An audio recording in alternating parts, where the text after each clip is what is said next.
आप देख रहे हैं सबसे बड़ा सवाल। मैं हूं आपके साथ प्रीति रघुनंदन। दिल्ली के चुनाव में 7 फरवरी को वोटिंग है। सिर्फ 13 दिन बाकी है। रोज नए सर्वे सामने आ रहे हैं। कहीं केजरीवाल आगे हैं, कहीं किरण बेदी। और तब केजरीवाल उनकी आम आदमी पार्टी के नेता किरण बेदी पर सीधा अटैक करते हैं, पोस्टर लगाते हैं जिसमें किरण बेदी को अवसरवादी कहा जाता है। केजरीवाल सीधे किरण बेदी को सिद्धांतों से समझौता करने वाला बताते हैं। तब सवाल उठता है, क्या किरण बेदी पर सीधा हमला कर, खुलकर अटैक कर केजरीवाल चुनाव जीत लेंगे? लेकिन मामला सिर्फ इतना ही नहीं है। आज केजरीवाल ने कहा कि उन्हें 26 जनवरी का न्योता सरकार ने नहीं दिया, मुझे बुलाना चाहिए था। ऐसे में तब कांग्रेस ने बीजेपी की सोच को कटघरे में खड़ा किया है। सवाल ये उठता है कि क्या रिपब्लिक डे पर बीजेपी राजनीति कर रही है? 2 सवाल हैं आज और इन्हीं दोनों सवालों के बीच है आज की बहस। लेकिन सबसे पहले देखिए ये रिपोर्ट।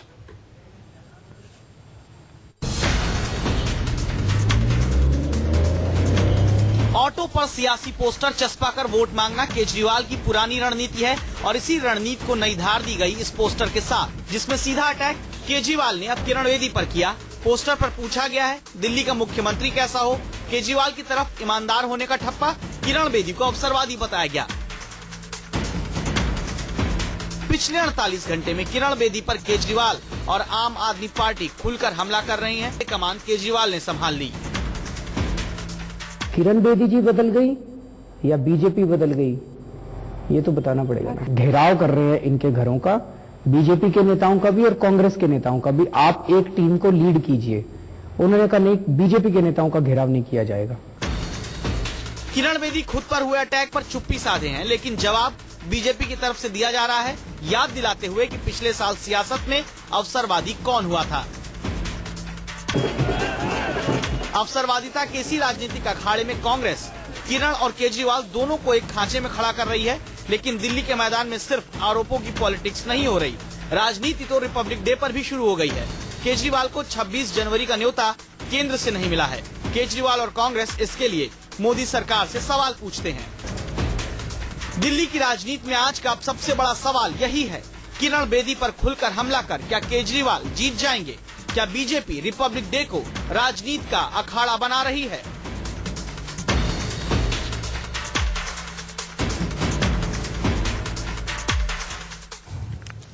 और इसी के साथ ही पैनलिस्ट से आपका परिचय करा देते हैं। हमारे साथ जुड़े हुए हैं रामकृपाल सिंह, वरिष्ठ पत्रकार, साथ ही साथ आलोक शर्मा कांग्रेस की तरफ से, आतिशी मदीना प्रवक्ता हैं आम आदमी पार्टी की, वो हमारे साथ हैं। न्यूज 24 के इनपुट एडिटर सुकेश रंजन हमारे साथ है। सुकेश, शुरुआत में आपसे ही करना चाहूंगी। दोनों ही एक आंदोलन से उपजे हुए हैं जो आमने सामने है दिल्ली में। अब सीएम के चेहरे हैं दोनों ही और आपस में एक लड़ाई स्वाभाविक है। लेकिन ऐसा लग नहीं रहा इस पोस्टर को खास तौर पर देखने के बाद कि नेगेटिव पॉलिटिक्स की तरफ आम आदमी पार्टी बढ़ती दिख रही है, कि हमारा एकदम बेदाग है चेहरा और वो देखिए सामने अवसरवादी हैं। नहीं, मैं विश्लेषण करूं इससे अच्छा मैं आतिशी से पूछ लेता हूं। आतिशी, ये बताइए, ये ग्रेजुअल शिफ्ट जो है, पहले आप लोग एक जगह से निकले, उनको साथ लेना चाहते थे, फिर वो बीजेपी की प्लांट हो गई, आज वो अवसरवादी हो गई, क्यों? डर लग रहा है क्या किरण बेदी से? देखिए, हमने तो किरण जी का राजनीति में स्वागत किया था। हम तो खुद चाहते थे कि किरण जी राजनीति में आए, परंतु किरण जी ने जो फैसला किया है भाजपा में जाने का, उस पर सवाल तो उठेंगे। सवाल इसलिए उठेंगे क्योंकि यही किरण जी हैं जिन्होंने अन्ना आंदोलन के बाद बोला था कि नहीं, चुनावी राजनीति में नहीं जाना चाहिए। अन्ना आंदोलन से अन्ना आंदोलन को एक आंदोलन ही रहना चाहिए। नई पार्टी नहीं बनाएंगे, आप मेरी बात, राजनीति में नहीं जाएंगे। आप सुन लीजिए मेरी बात। तो हमने कहा था कि नहीं, आज के दिन में राजनीति में घुसने की जरूरत है, राजनीति को बदलने की जरूरत है। लेकिन किरण जी ने आज जो फैसला किया है एक ऐसी पार्टी में जाने का जिस पर उन्होंने खुद सवाल उठाए हैं, जिसको उन्होंने खुद भ्रष्ट कहा है, जिसको उन्होंने खुद सांप्रदायिक कहा है, तो आज किरण जी से ये सवाल तो उठाना बनता है कि किरण जी आप ऐसी पार्टी में क्यों गई? क्या इस पार्टी में येडियुरप्पा नहीं है जिनके खिलाफ आईएसी के संतोष हेगड़े ने सबूत प्रस्तुत किए थे? क्या इस पार्टी में सतीश उपाध्याय नहीं है? तो क्या हुआ उस किरण जी को जिसको हम जानते थे, जो इन चीजों पर सवाल उठाती थी? क्यों गई है किरण जी चुनाव से 20 दिन पहले भाजपा में? आपका कहना ये है कि किरण जी उधर गई तो वो अपॉर्चुनिस्ट हो गई, किरण जी उनके साथ मिल गई, किरण जी चूंकि आप बीजेपी को भ्रष्ट कहती हैं इसलिए किरण जी भ्रष्ट हो गई। आप मुझे ये कहने का मतलब है आपका? मेरा जिन किरण जी को हम जानते थे उस किरण जी को कहना चाहिए कि येडियुरप्पा को पार्टी से बाहर निकालिए, जिन किरण जी को हम जानते थे उन्हें कहना चाहिए कि पार्टी को आरटीआई के अंदर लाइए, जिन किरण जी को हम जानते थे उन्हें कहना चाहिए कि अपनी फंडिंग्स को रखिए। उन्होंने तो ऐसा कुछ भी नहीं किया है। इतने दिन हो गए हैं, दिन रात बयान देती हैं किरण जी अलग अलग मुद्दों पे। क्या उन्होंने एक भी बार पार्टी को आरटीआई में लाने की बात की है? क्या उन्होंने एक भी बार कहा है कि सारी फंडिंग्स को ट्रांसपेरेंट करिए? क्या उन्होंने एक भी बार कहा है कि येडियुरप्पा को पार्टी से बाहर निकालिए? आरती जी जवाब दीजिए, आरती जी जवाब दीजिए। आप जिसको मास्टर स्ट्रोक कह रही हैं उस पर अब सवाल खड़े होने लगे, हेड ऑन लेना शुरू कर दिया है।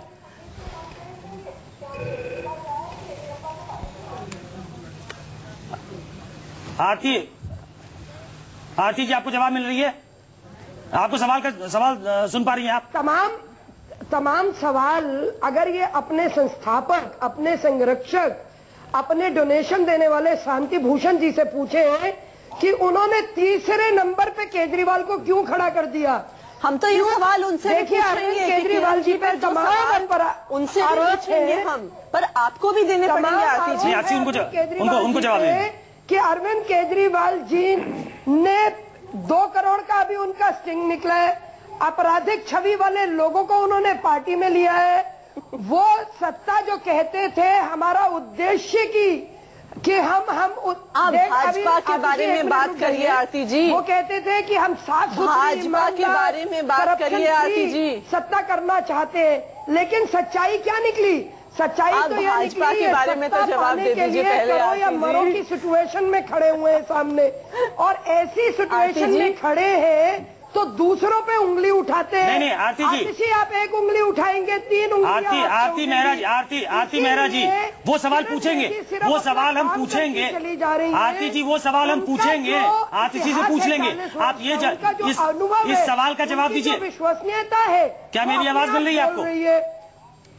आरती जी आप इस सवाल का जवाब दीजिए। वो सवाल तो पूछ लेंगे आरती जी से, लेकिन इस सवाल का जवाब दीजिए कि जिसको आप समझ के आए कि एसेट है हमारे लिए, अब उसको हेड ऑन ले रही है आम आदमी पार्टी। जिसको आप एसेट समझ के लाई थी अब उसको भी हेड ऑन ले रही है। तो ये क्या उल्टा पड़ गया क्या कुछ? एक तो कार्यकर्ता नाराज है, नेता नाराज है, ऊपर से सवाल भी उठ रहे हैं उस पर कि अवसरवादी हो गई।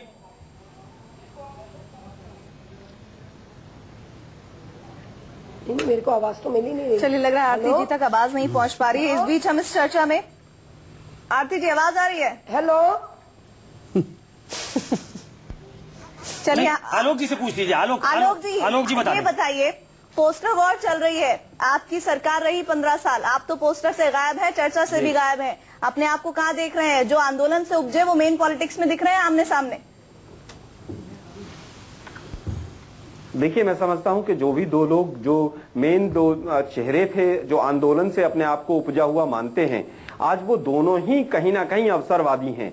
एक ने पहले ही अपने राजनीतिक दल बना लिया था, दूसरे ने अभी भाजपा का दामन थाम लिया है। दोनों ही कहते थे हम राजनीतिक दल नहीं बनाएंगे, दोनों ही कहते थे हम आम आदमी हैं। आज आप देखिए कि किस तरह से पोस्टर वॉर चल रहा है। पूरे दिल्ली के होर्डिंग्स जो हैं, इन दोनों ईमानदार तथाकथित ईमानदार जो पार्टियां हैं उन्होंने पूरी तरह से खरीद लिए हैं। और जिनको भ्रष्ट कहते थे उनके पास पैसा नहीं है कि इस तरह के पोस्टर वॉर में जाया जाए। आज दिल्ली की जनता देख रही है कि आप चेहरों की लड़ाई बनाना चाहते हैं, आप मुद्दों की लड़ाई नहीं बनाना चाहते हैं। आप ये नहीं बताना चाहते हैं कि भाई आप क्या करेंगे आगे। बीजेपी नहीं बताना चाहती है कि 8 महीने में क्या डिलीवर किया है दिल्ली के लिए।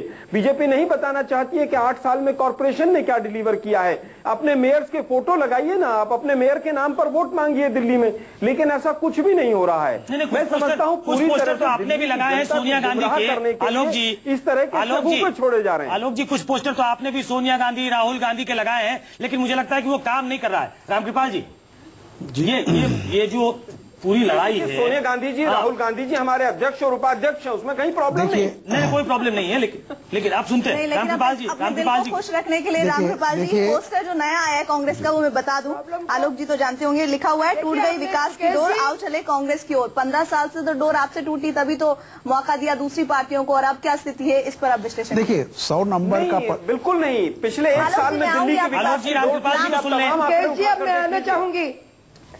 सुकेश जी, मेरी आवाज कट गई थी, मैं आना चाहूंगी। एक मिनट आरती जी, ये जो पोस्टर वार है उस पे पहले रामकृपाल जी की टिप्पणी ले लें। जो आप ऑटो पे देख रहे हैं, रामकृपाल जी क्या सजेस्ट करता है, क्या कन्वे करता है? देखिए, कांग्रेस ने सही रणनीति अपनाई है अगर आप मुझे बताइए कि एक एग्जाम है जिसमें 100 नंबर का पेपर है और अगर आपको पता है कि आप इकाई में ही मार्क पाएंगे तो अच्छा है कि उससे दूर ही रहिए, उसमें पैसा और एनर्जी वेस्ट करने का कोई मतलब नहीं होता है। एक चीज। दूसरी चीज जो अभी आप किरण बेदी कह रहे थे, मेरा एक विनम्र सवाल है कि जितने आरोप अभी लगाए जा रहे हैं आप पार्टी की तरफ से लोग, ये बताइए कि ये अवगुण उनमें पहले से थे, आप जानते थे? एक आदमी बहुत अवगुणी है, मेरे घर में अगर रहता है तो उसके सारे खून माफ, लेकिन अगर वो बाहर कहीं पड़ोसी के यहाँ चला गया, मुझे पता है पड़ोसी पर हमदर्दी है, तो ये तो सवाल तो उससे नहीं, वही मैं कह रहा हूँ, तो उसी दिन से आप उसके खिलाफ आंदोलन करने लगे कि ये तो गड़बड़ हो गया। तो मेरा कहना है, देखिए जिस वोटर आज दिल्ली का भी है ना, इतना भोला मत समझिए उसको कि ऐसी चीजें करें जिसका आपको भी जवाब देना मुश्किल हो जाए। यहाँ एक आम आदमी भी राजनीति में जा सकता है, आप किसी के सिर्फ बीजेपी में जाने से वो बुरी हो गई, ये थोड़ा सा मुझे लगता है ये बात गले नहीं उतरती। ऐसे कैसे बुरी हो गई वो? देखिए हम तो ये कह रहे हैं कि तो पहले से थी हमारा ये नहीं देखिए इसमें तो नहीं, बिल्कुल मैं जोड़ दूं उसमें। आपने तो कहा कि वो बीजेपी की तरफ जाना चाहती थी, वो सॉफ्ट थी, तो ये सब आप जानती थी और उसके बाद आप उनका बड़ा सत्कार कर रही थी। अब आपको लग रहा है कि नहीं तो मामला गड़बड़ हो गया, ये एक रणनीति के तहत आपने हेड ऑन लिया है। बिल्कुल, तो इसमें मुझे 2-3 चीजें बताने दीजिए, क्योंकि आपने आईएससी वाली बात भी उठाई है। तो सबसे पहले बिल्कुल सही बात है, हमने कहा है कि आईएससी के दौरान वो बीजेपी के प्रति सॉफ्ट थी, लेकिन आईएससी में अगर आप देखिए तरह तरह के लोग आए थे, वो एक सिंगल इशू मूवमेंट था। हो सकता है कुछ फार लेफ्ट के लोग थे, हो सकता है कि कुछ राइट के लोग थे। उस समय एक जन लोकपाल के लिए सब लोग साथ आए थे, परंतु बिल्कुल सही बात है, उस समय भी किरण जी का मानना था कि भाजपा के भ्रष्टाचार के खिलाफ हमें आंदोलन नहीं करना चाहिए। जब हमने उन्हें राजनीति में न्योता दिया, तब हम चाहते थे कि वो आम आदमी पार्टी में आए, आम आदमी पार्टी में आकर कांग्रेस और भाजपा दोनों के भ्रष्टाचार के खिलाफ लड़ाई लड़े, क्योंकि आज के दिन ये स्पष्ट है कि कांग्रेस और भाजपा दोनों ही एक ही सिक्के के दो पहलू हैं सुकेश जी। और मैं बता दूं आपको, ये कोई बात हमने छुपाई नहीं है, ये अगस्त 2012 में ही एक इंटरव्यू में अरविंद जी ने कहा था कि किरण जी के साथ नहीं बिल्कुल नहीं, क्या बात कर रहे हैं, आपकी पार्टी जो कहना चाहती है वो चीख के कह देती है। बिल्कुल, दूसरी बात हमारी चाहती थी, दूसरी बात कोई दो मत नहीं है। दूसरी बात हमारी दूसरी बात भी सुन लीजिए। मैं बोल सकता हूँ? नहीं, एक सेकंड मैं अपनी बात पूरी कर लूं। मैं ये कह रहा हूँ आपके पास जाना चाहते हैं, ये तो ऐसे हुआ कि मेरे घर में कोई है जो पड़ोसी के घर में जाना चाहता है, लेकिन मैंने उसको बंधक बना के रखा है। तो ये बताइए कि जब वो शुरू से बीजेपी की समर्थक थी और उधर जाना चाहती थी, तो 1 साल से आप लोगों ने किरण बेदी को क्या बना के रखा हुआ था? देखिए एक साल क्यों नहीं किया? एक सेकंड किरण बेदी जी, एक सेकंड हमारे पास रामकृपाल जी किरण बेदी जी हमारे साथ नहीं थी। किरण बेदी जी पब्लिक डोमेन में सवाल उठाती थी, बताना चाहूंगी थी कि बीजेपी आरटीआई के तहत क्यों नहीं आती। किरण जी ये भी पूछती थी, किरण जी ये भी सवाल पूछती थी कि सब पार्टी जो अपनी डोनेशन ऑनलाइन नहीं बताती हैं उन्हें वोट नहीं दिया जाए, वो ये भी कहती थी। एक सेकंड सुन लीजिए। नहीं एक जी आरती जी आपके पास आ रहा हूँ, आपकी आवाज नहीं आ रही थी, आपके पास आ रहा हूँ, बताइए, जवाब दीजिए। आरती जी कुछ फैक्ट्स रखना चाहती हैं, क्या फैक्ट्स है? सुकेश जी मैं ये कहना मैं फैक्ट्स रखना चाह रही हूँ। 2009 में मैं स्वयं अपने राष्ट्रीय नेतृत्व के द्वारा किरण बेदी जी के पास गई थी और किरण बेदी जी से हम चाहते थे कि वो हमारी पार्टी को ज्वाइन करें और वो लोकसभा दिल्ली से हमारे भारतीय जनता पार्टी के टिकट से लड़े। उस समय उनका मन बिल्कुल क्लियर था। किरण बेदी जी ने साफ कहा कि मैं अभी राजनीति के लिए तैयार नहीं हूं। उसके बाद एक सामूहिक चेतना का जो एक माहौल बना अन्ना जी के नेतृत्व में, उसमें 2 प्रोडक्ट सामने आए। एक प्रोडक्ट की अपनी बड़ी छाप, बड़ी अच्छी छवि थी, बड़ा दमदार उनका व्यक्तित्व था। अरविंद केजरीवाल नए थे, उनका चेहरा नया था, वो बातें लच्छेदार करते थे, बड़ी बड़ी करते थे। उन्होंने अपनी पार्टी बना ली। जहां तक किरण जी का सवाल है, किरण जी ने अपना जो कार्य वो समाज सेविका करती थी, वो समाज सेवा से जुड़ा हुआ कार्य करती चली गई। हमने उन्हें पुनः कहा कि हम चाहते हैं कि आप जुड़ जाएं। उन्होंने कहा मेरी मानसिकता तैयार नहीं है। और फिर आपने कहा कि नहीं हम आपको मुख्यमंत्री बनाते हैं, फिर आपने कहा कि हम मुख्यमंत्री बनाते हैं, तब उन्होंने कहा कि चलिए हम चले आते हैं। उनका नरेंद्र मोदी जी को एक मिनट नरेंद्र मोदी जी को जो काम करता हुआ देखा, तब उनको ऐसा लगा कि नहीं यही पार्टी है, ये राष्ट्रवादी पार्टी है। और आप अरे मैं कितने आतिशी से एक दशक से काम कर रहे थे नरेंद्र मोदी ये गुजरात में। बताएं कि आपके संस्थापक, आपके संरक्षक, आपके शांति भूषण जी ने नंबर 3 पे क्यों रख दिया अरविंद केजरीवाल को? जवाब दीजिए। नहीं, आप क्यों इसका जवाब इतने देना प्रश्न चाहिए। उठा रहे नंबर 3 पे हैं? रखा वो है। तो आपको अंदर से बाहर से जानते हैं। आरती जी, 3 जवाब करोड़ सुन का लीजिए। चंदा आरती जी, देते पहले हैं तो जो आप आपके बता दीजिए। आरती जी, सुन तो संस्थापक लीजिए। हैं। पहले आप ये ऐसा बता है कि दीजिए। अरविंद केजरीवाल जी बातें बड़ी करते हैं, लेकिन सच्चाई में अरविंद आरती जी, केजरीवाल सुन तो जी लीजिए। बिल्कुल वही राजनीति, सिर्फ सत्ता पाने की आरती जी। राजनीति करते हैं। सत्ता लोलुपता में करो या मरो की सिचुएशन आज आपने उनकी सवाल है। पूछ लिया, और वो जवाब- सिर्फ और सिर्फ जवाब यही सुन लीजिए। चाहते हैं कि ये आरती जी, जवाब तो सुन लीजिए। आरोप लगाओ, आलोक जी, आए व्यवस्था आपके पास। बिगाड़ो, संविधान को चैलेंज जी, जल्दी से करो, आप कुछ अरे नहीं करो, शांत बस एक हो, बार आरती जी, फैसला ले आओ, पैसा आरती जी, इकट्ठा करो, दावत आरती जी, के सुन धरने लीजिए। से कैसे भी। आम आदमी पार्टी शांति भूषण जी की राय से बिल्कुल असहमत है किरण बेदी जी के बारे में। हम तो ये कह रहे हैं बिल्कुल साफ छवि की व्यक्ति थी, परंतु आज क्या हो गया? आज आप आरटीआई पर सवाल क्यों नहीं उठा रही? आज आप डोनेशन पे सवाल क्यों नहीं उठा रही? आज आप येडियुरप्पा पे सवाल क्यों नहीं उठा रही? आज आप सतीश उपाध्याय पे सवाल क्यों नहीं उठा रही? जिन प्रश्नों पे आप इतने साल बोलती आई, आज भाजपा में जाकर आप उन पर चुप क्यों हो गई हैं? ठीक है, सवाल तो आपसे भी पूछा। आरती जी सुन लीजिए, ये सवाल आपसे भी पूछा जाएगा कि आज हेगड़े जी कहाँ हैं, उन्होंने सवाल क्यों उठाया? आज शांति भूषण ने सवाल क्यों उठाया? आज साजिया ने सवाल क्यों उठाया? चलिए, साजिया की पॉलिटिकल एम्बिशन हो सकती है, ये दोनों बड़े क्रेडिबल चेहरे हैं, इनकी पॉलिटिकल एम्बिशन नहीं है, तो ये सवाल आपसे भी पूछा जाए। यहाँ पर मुद्दों की बात अभी आते हैं है। आलोक जी आपके पास। अगर किसी को लगता है, अगर किरण बेदी जी खुद कह दे कि मैं आज कहूंगी कि बीजेपी को आरटीआई में लेके आए, मैं बीजेपी को आरटीआई में लेके आऊंगी, मैं येडियुरप्पा को पार्टी से हटाऊंगी, मैं निहाल को पार्टी से हटाऊंगी, तो फिर कोई भी किरण बेदी जी के लिए कैंपेन करेगा, हम भी करेंगे। इस मंच का इस्तेमाल आप उनको चैलेंज करने के लिए कह रही है। मेरा जवाब भी दें। आलोक जी, ये बताइए, आलोक जी, क्या आपको कई बार ऐसा लगता है कि दोनों जो है वो दोनों पॉलिटिकली एम्बिशियस थे और कांग्रेस उसको काउंटर नहीं कर पाई? आप आलोक जी को चर्चा में आलोक जी को सुन सुकेश जी, पर आपको भी बताना होगा कि अगर मैं समझता हूँ कि आज दो महिलाओं के बीच में आपने एक दयनीय पुरुष को बीच में बैठा दिया है। सुकेश जी नहीं, मैं आपके पास समझता हूँ कि इनको थोड़ा सा शांत रखा जाए तो मैं कुछ सनसनीखेज खुलासे कर सकता हूँ। चलिए, हमारे लिए अच्छा है, करिए। बहुत दिन से मोदी जी को फॉलो किया जा रहा था और उनकी मोदी जी के भक्त थे वो, ऐसा कुछ भी नहीं था। रामलीला मैदान की रैली फ्लॉप हुई, उसके बाद इनको किरण बेदी जी याद आई हैं। अदरवाइज किरण बेदी जी यहीं पर सेक्टर 16 जो आपका फिल्म सिटी है, एक आप ही के पड़ोस के न्यूज चैनल के साथ ऑलमोस्ट टाई अप हो गया था न्यूज एनालिस्ट के लिए। रैली से 2 दिन पहले उनका किसी 1-2 मुद्दों पर केवल फाइनलाइज होना रह गया था, कोई मोदी जी की फॉलोवर नहीं थी। मैं न्यूज चैनल का नाम नहीं बता सकता हूं, अदरवाइज ये एक व्यक्तिगत आरोप हो जाएगा। तो इसका जवाब देने के लिए किरण बेदी तो है नहीं हमारे पास। भटकाने के लिए जैसे ही रामलीला मैदान की रैली फ्लॉप हुई है, उसके बाद से इमीडिएटली इनको किरण जी की याद आई है। दोनों ही ना ईमानदार हैं, ना केजरीवाल ना किरण, और ना ही किसी भी तरह से वो कहीं पर भी किसी तरह से ऐसा दिख रहा है कि वो दिल्ली की चिंता कर रहे हैं। दोनों को केवल और केवल अवसरवादिता की आदत है और सत्ता के लिए आगे बढ़ रहे हैं। दिल्ली में का हिसाब निकाल लो, कई हजारों को नहीं आती। अगर मोदी जी की रैली फ्लॉप नहीं होती तो किरण बेदी जी दिल्ली की सीएम कैंडिडेट बीजेपी की नहीं होती। सीएजी सभी ने, अब आप वहाँ पीछे मत जाइए, आप यहीं पर रहिए जो मुद्दा है। आरती जी, कांग्रेस ये कह रही है कि किरण बेदी और अरविंद केजरीवाल दोनों भ्रष्ट हैं। आंदोलन जवाब दीजिए इसका। आए हैं कि नहीं आए हैं? आंदोलन को बदनाम करके आए हैं कि नहीं आए? क्या काला धन आ गया?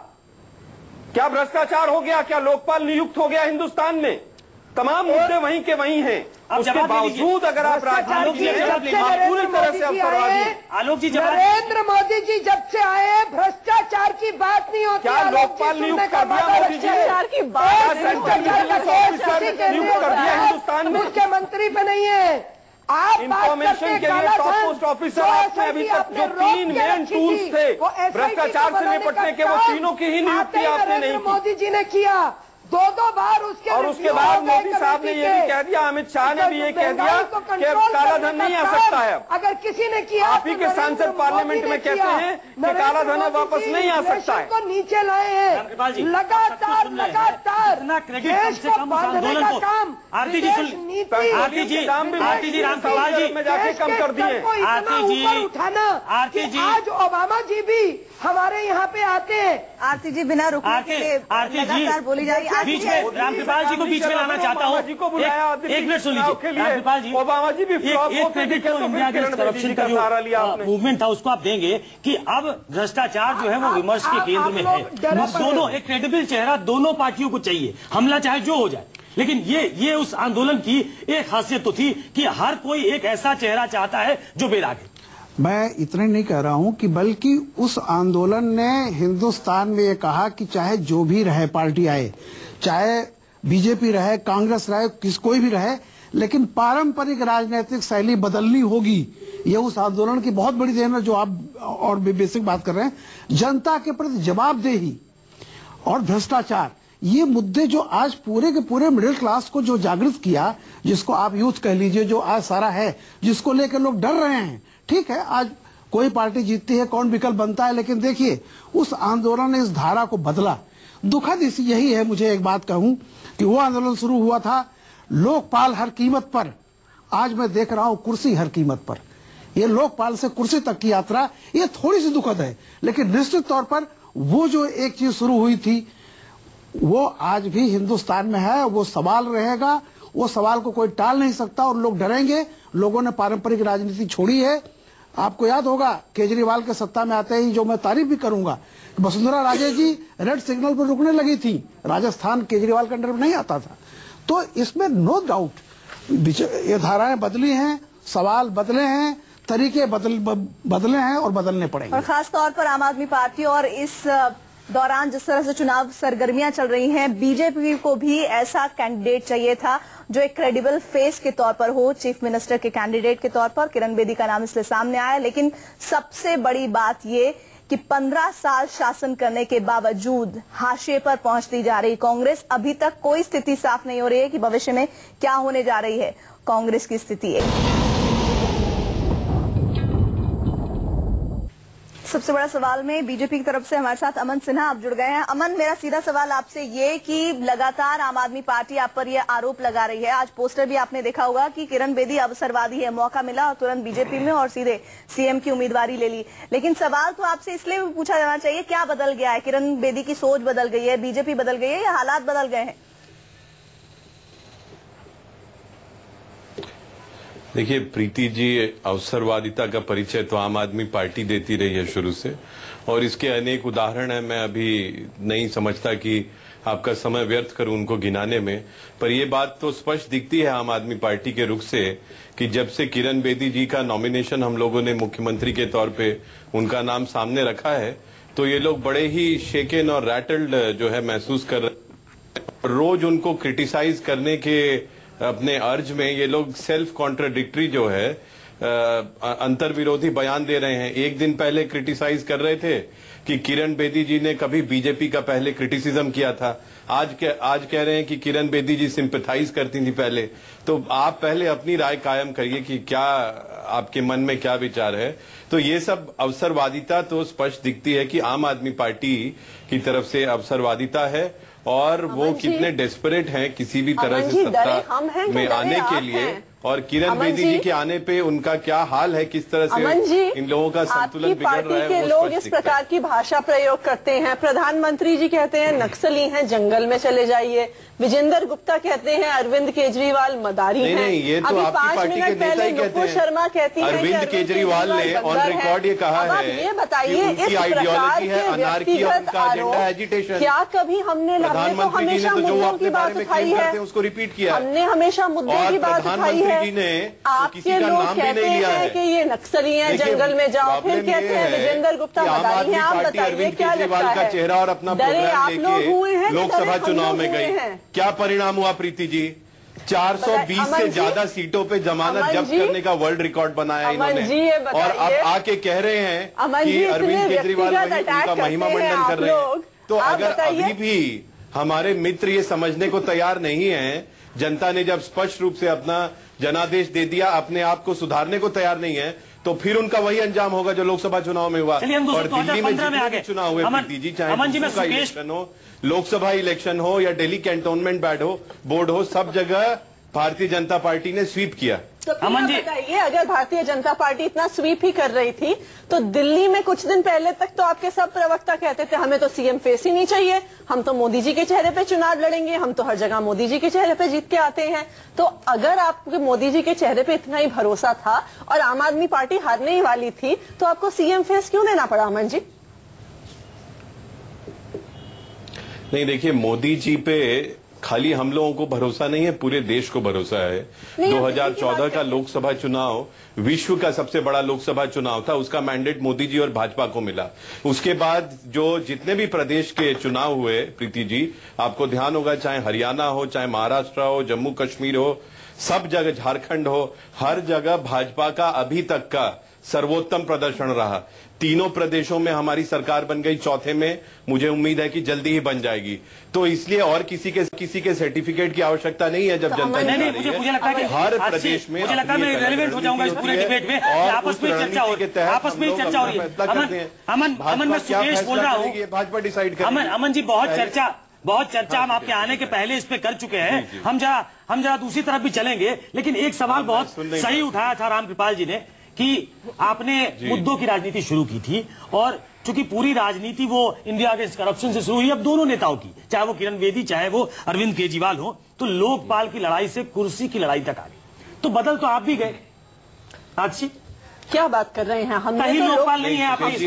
दो चीजें सुन लीजिए, बिल्कुल सुकेश जी, अब दो चीजें अब आपको सुननी होंगी। पूछा, मुझे जवाब देने पहले अमन पहले आतिशी जवाब नहीं सुनिए, लोकपाल के मुद्दे आतिशी से पूछा है, उसके बाद आपके पास आता हूँ। लोकपाल के मुद्दे पे हमें दो तीन चीजें। लोकायुक्त जो है लोकपाल, अमन आतिशी के बाद आपसे जवाब दूंगा। एक मिनट के, हमारी बहन छटपटा रही है। अमन मैंने पूछा, आतिशी से पूछा है, आप उसके बाद आप पे आऊंगा।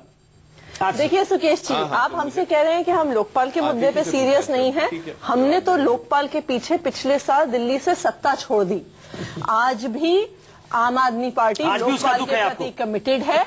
लोकपाल के हम जानते हैं, हमें बिल्कुल दुख नहीं है, क्योंकि हम सिद्धांतों की राजनीति करते हैं। हम लोकपाल के मूवमेंट से आए थे, दिल्ली में हम लोकपाल नहीं पास करा पाए, इसलिए हमने सरकार छोड़ी, क्योंकि हमारी एक माइनॉरिटी गवर्नमेंट थी। हमें आज भी भरोसा है कि हम दिल्ली में पूर्ण बहुमत के साथ आ रहे हैं, लोकपाल नहीं होता है, लोकायुक्त होता है। साथ में स्वराज बिल पास करेंगे, क्योंकि लॉन्ग टर्म में लोकपाल बिल और स्वराज बिल से ही करप्शन दूर हो सकता है। दूसरी बात, आप लोकपाल के बारे में हमारी कमिटमेंट की बात कर रहे हैं। हमारी तो पार्टी के अंदर तक लोकपाल है सुकेश जी, आप बाहर तो छोड़िए, हमने तो अपनी पार्टी के अंदर भी एक लोकपाल को बिठाया हुआ है। वैसी लोकपाल तो बीजेपी भी बिठा लेगी, वैसी लोकपाल बीजेपी बिठा सकती है। सुकेश जी आप बताइए, आपके लोग ही एलिगेशन लगाते हैं कि जो पैसा देता है उसको टिकट मिलता है, उसका आपका जोगपाल जो है वो रिकमेंडेशन देता है कि इनका टिकट काट दो। अपनी पार्टी के अंदर बिठाती है। हमारी पार्टी के लोकपाल एडमिरल रामदास हैं। अब मुझे बताने, अब मुझे जवाब देने दीजिए। आप बताइए, अमन को चर्चा में लाते हैं। आपकी पार्टी के अंदर लोकपाल है क्या? सुकेश जी, आप केवल दो ही पार्टियों को मौका दे रहे हैं। हमारी पार्टी के अंदर लोकपाल की जो स्पिरिट है वो लेटर एंड स्पिरिट में हमारी पार्टी के अंदर है। पहले मुझे ये बता दीजिए कि लोकपाल लोकायुक्त भारतवर्ष का अगर सबसे, क्या होता है? अब आप डिस्टर्ब मत करिए बीच में, आपके पास कुछ बोलने को नहीं, आप बीच में आके बस इंटरप्ट करना चाहती हैं। नहीं अमन बोलिए। सुकेश जी ने एक मुद्दे की बात रखी है, बहुत इंपॉर्टेंट बात रखी है, आप सुनना ही नहीं चाहती हैं। नहीं बोलिए, सुन नहीं। आपने अपनी बात बोल दी। देखिए सुकेश जी, आपने बहुत महत्वपूर्ण प्रश्न उठाया। कोई आंदोलन होता है, उसका एक मुद्दा होता है। ये लोग आम आदमी पार्टी क्लेम करते हैं कि ये जन लोकपाल आंदोलन की पैदाइश है। क्या किया इन्होंने जन लोकपाल आंदोलन के लिए?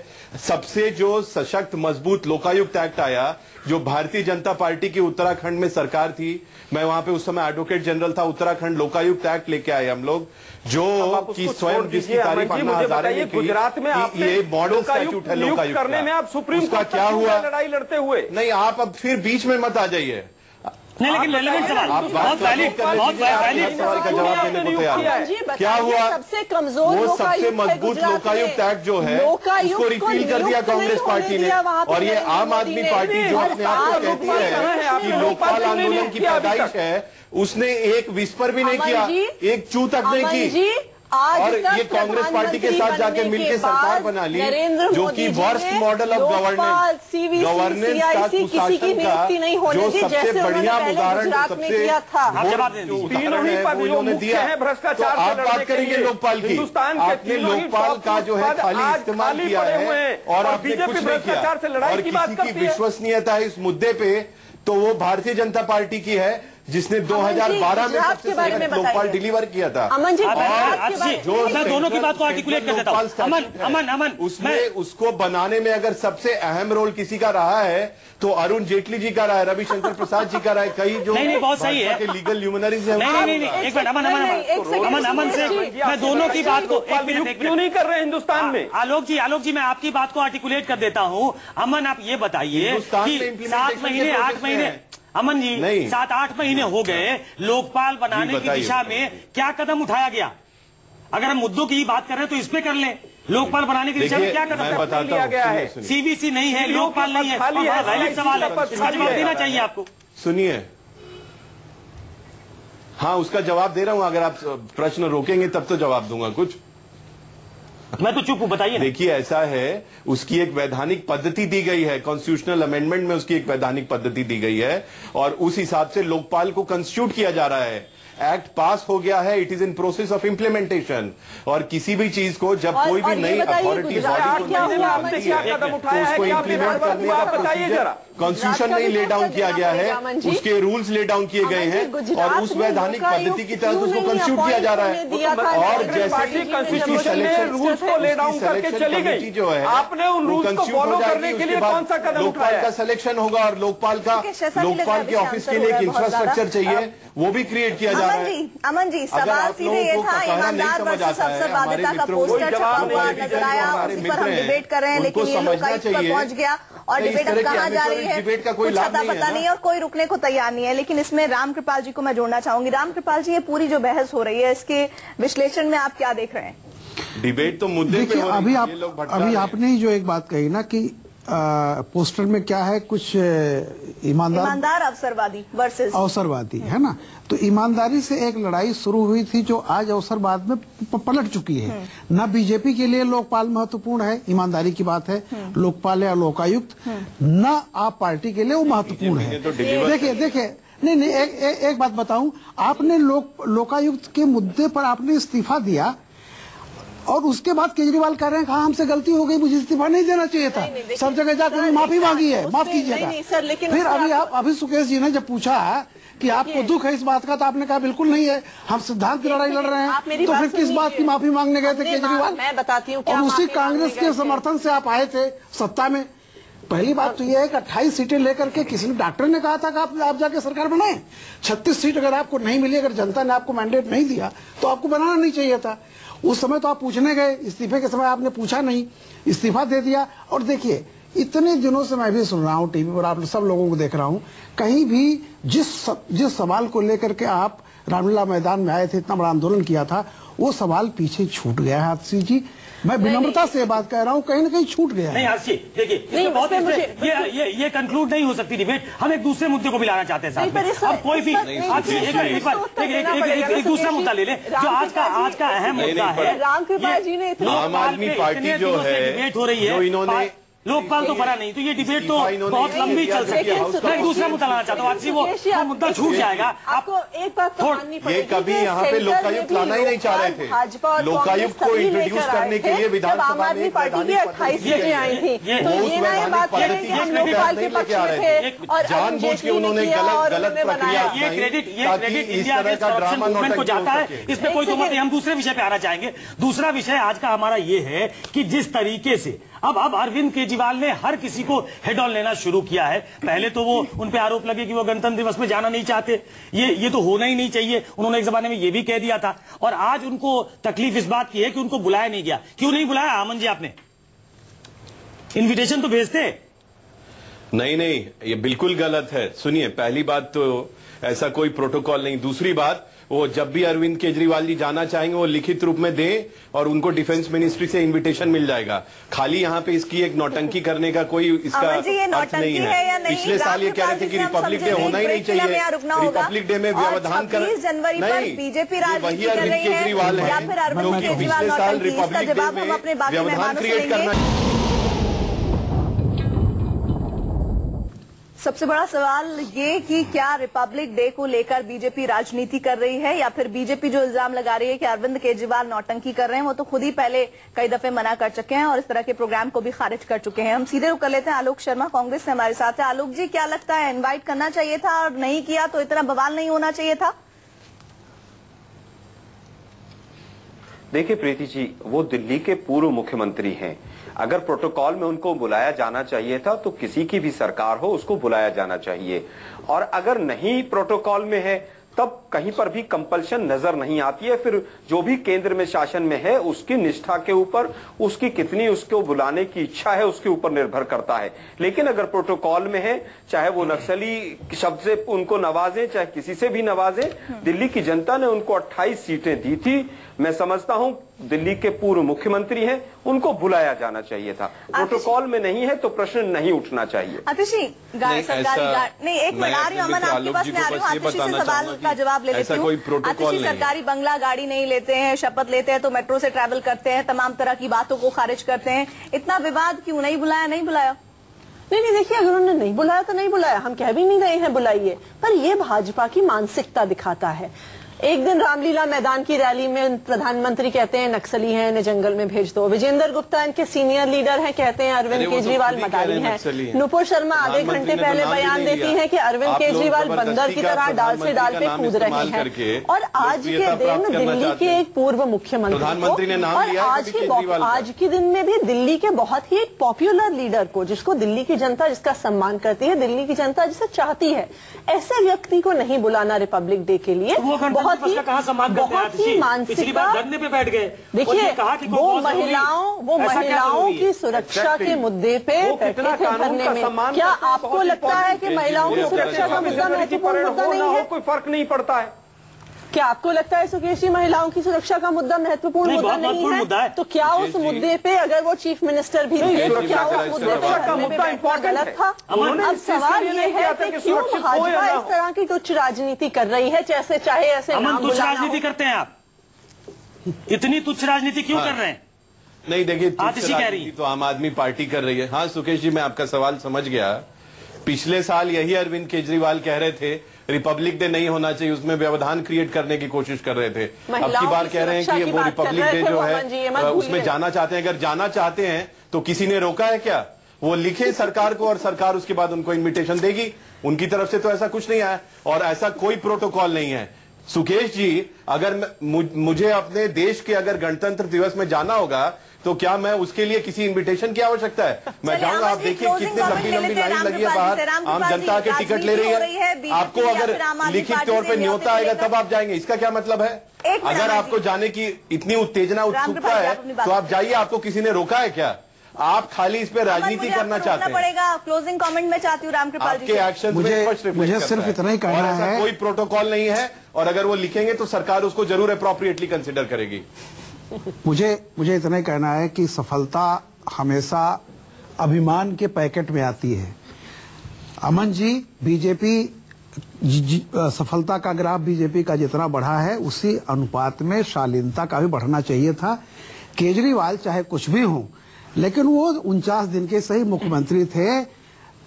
इसके लिए नियम, कानून और तर्क देने का कोई मतलब नहीं है। एक बच्चा तालाब में डूबता है, मैं कहूं कि कहीं नहीं लिखा हुआ है कि मैं उसको बचाऊं, ये सब कहा नहीं जाता है। बड़प्पन, अरविंद केजरीवाल को भी बुला ले, बड़ी पार्टी है तो बड़प्पन भी उसी अनुपात में बढ़ना चाहिए। नहीं दिया तो उन्हें भी इतना बवाल नहीं खड़ा करना चाहिए था। आप सभी खास मेहमानों का हमारे साथ जुड़ने के लिए बहुत बहुत शुक्रिया। सबसे बड़ा सवाल में बस इतना ही।